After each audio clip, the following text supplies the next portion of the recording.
Today on All Out Brick, we're going to be kicking off the 2005 Titan combination models with Sentrakh. We're going to build the set, review it, and then give out a score. Let's get started.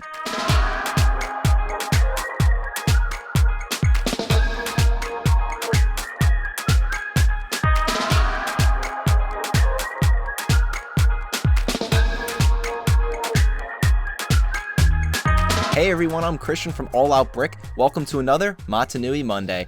As always, the best way to tag along with us every week is to subscribe and turn on notifications. This week, we'll be building Sentrakh, which is a Dark Hunter combination model that can be built using the parts from Keetongu and Sidorak.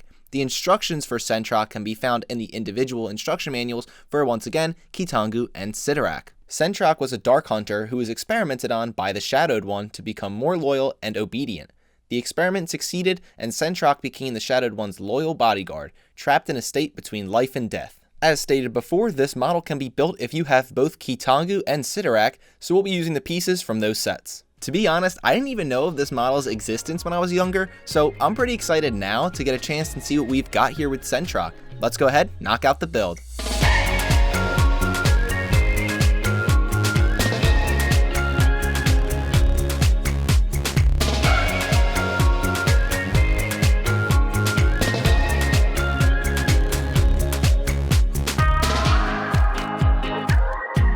After 35 minutes, I've completed the Sentrakh build. Certainly, he has this very thick, menacing vibe to him. To be honest, it kind of reminds me of like a nerfed down, like revised version of the Makuta from 2003's Titan models. It's just a little bit less detail, a little bit less thick, and of course less pieces. There's still some good detail throughout the model with some different pieces. The color scheme is okay. I feel like the red and the yellow and the black kind of clash a little bit too much, but it's not terrible. The biggest success for this model, in my mind at least, is the articulation. There's just articulation everywhere you look, and it's not like to the point where it's too much articulation and you really can't move the model around. Like, it's just well-placed articulation, and there's a ton of it all throughout the legs. You've got the hips, the knees, the ankles.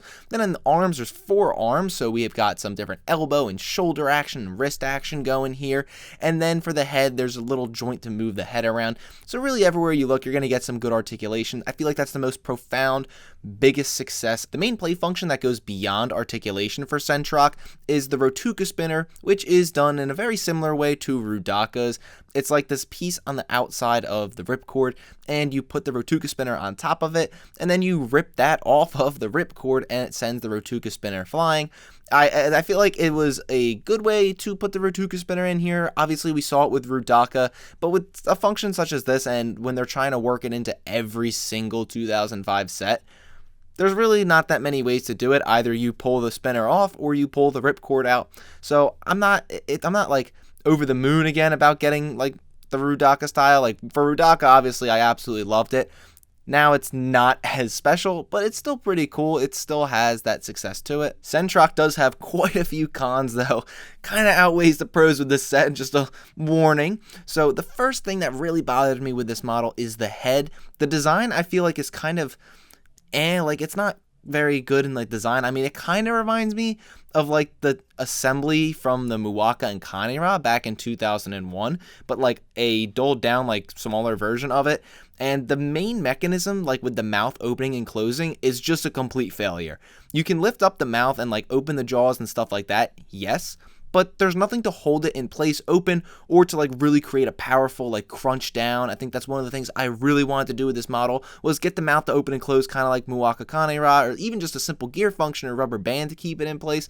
But no, there's nothing. You can lift up the jaw and it falls right back down. It's just absolutely not playable in my imagine. Like, what are you supposed to do with that other than, you know, lift it up, drop it, yay? Like, I feel like that's a complete failure. We could have done so much better, Lego. The eyes are this transparent red, and then these front teeth are like, it's like gum pieces maybe, are dark red, and they just clash a little bit too much. Like, you can't really see big difference. I feel like it would have been better if they used these black teeth pieces from another spot in the model and then put the dark red ones and just swap them so that all the teeth were black and then the eyes with their red would really pop out. Not sure why they went this route, but it wasn't a good choice. Something else that bothered me were the arms. The arms, we've got 4 of them and some great articulation. We got the Rotuka spinner function, which is pretty cool, and the best thing about the arms, I think, is like they're pretty thick at those tricep areas for the lower arms. They definitely achieve that. I think you've heard me complain before that these Titan sets, these bigger ones, like we need to get some thicker arms, and Sentrakh does have that with those triceps. However, when you look at like the forearms through the wrists, it just feels a little lazy. Like they didn't try anything new with the pieces. Like they just put some simple claws on and then put the like same Rotuka spinner function as Rudaka. Didn't try to add in a hand in there as well. Felt like we could have done that, and they put the General Grievous arms up on top because I guess that's an extra little gimmick to the set. But I feel like they were done just a little too lazy, pretty bland, and that also applies to the legs. I think the legs like got some great foot design. I really like the foot design on Sentrakh. And then when you look at like the middle legs, it's just one piece. And then you look at the upper legs, and it's a pretty basic, nothing too special kind of design. And the legs are a little bit underwhelming underneath of the rest of this model. Kind of struggles to keep it standing up at sometimes. And I feel like we just didn't do as much. We had so many extra pieces that, honestly, I look at this and I think to myself, we could have released that as a whole set with the amount of pieces we used. And we just didn't take advantage of the fact that there's 2 sets that they could have used, and that just kind of goes on throughout the model. Overall, I really don't like this set, to be completely honest. I don't see how this is purposeful. I feel like breaking down Keetongu and Sidorak to make Sentrakh was just a waste of time. Not like a complete waste of time, but you know what I mean. What was the point of it? It's kind of a nerfed down Makuta Nui, and there's really nothing extra to it. There's some not very good play functions, like nothing new here, nothing like completely original that makes me say, yeah, you have to build Sentrakh to get like this. No, there's really nothing to him that's exclusive or anything like that. Cool color scheme, like the best, but there's a lot of failures throughout the set that just kind of make me feel like there's no reason to take apart your Sidorak and your Keetongu to build the Sentrakh. I mean, when you look at the price of how much it's going to cost you, if you want to build this set, you're going to have to buy both Keetongu and Sidorak. So in used condition, right now, that's like $75 US, and in brand new condition, it's like $185 US.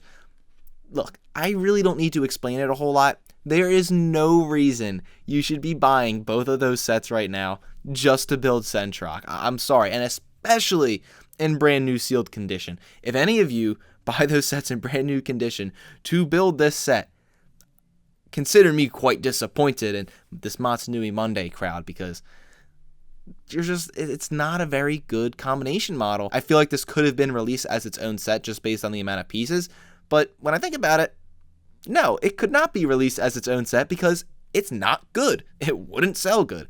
So I really don't recommend this at all. I mean, to be quite honest with you, unless you're like a completionist or you're trying to build all the Dark Hunters, like something like that, I don't see a reason to build Sentrakh. As for a score, I'm going to give Sentrakh a 5.9.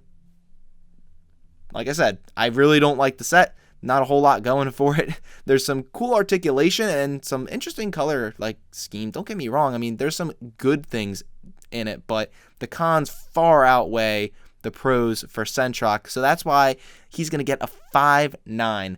That's your review. Thank you guys for watching. If you like this video, be sure to give us a thumbs up and subscribe to our channel to be the first to see all of our future content.